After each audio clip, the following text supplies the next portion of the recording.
Yung iba nasa Zambales, yung iba nasa Bicol, at yung iba naman nasa Baguio. Anong ginagawa niyo diyan? Ang mahal-mahal ng gas. So, ayan, time check, 6:37 AM. Andito kami ngayon sa Matabungkay Beach Resort. Siyempre, kasama ko yung family ko. Ayan, hello, hello, hello. Let's go! So ay na, pagbungad mo pa lang napakaganda ng pag-welcome tapos napakalawak ng parking. Kasya yata 100 sasakyan dito eh. Tapos may free breakfast pa, sam ka pa. Sabi nila wala raw maganda rito sa Matabungkay. Matao pa. Makalat. Ano yan? Ano yan nakikita nung yan? Ipaliwanag mo nga ni. Ano yan? Ano yan?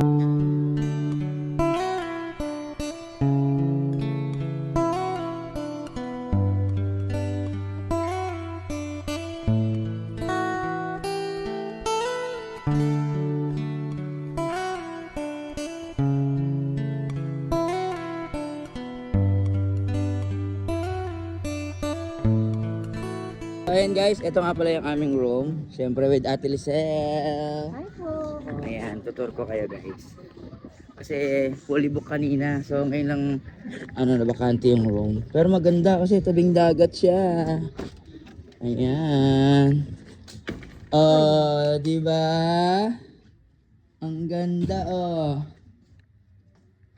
Oh, ang ganda. Meron siyang dalawang bed, good for... Ilan capacity nitong anong to, ma'am? 4 person. Ayan, oh, ang ganda oh. Ayun na si Paolo. Saan? Ayun na lumabas. Yan si Paolo Contis oh. Ganda, sorry dito guys. Idol! Guys, let's go! The ano is ready, boss. Where did the first where first the come? We're going first. Pupunta na kayo sa fishing area. Pambihira ka, boss! Nagtatagalog ka pala, pinahirapan mo ba ako? Guys, ready na?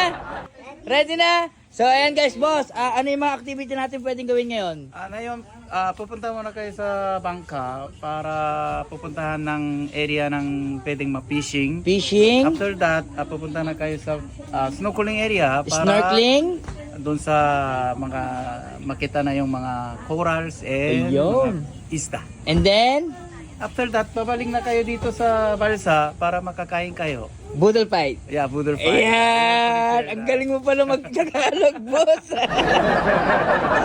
Let's go, boss. Let's go, guys!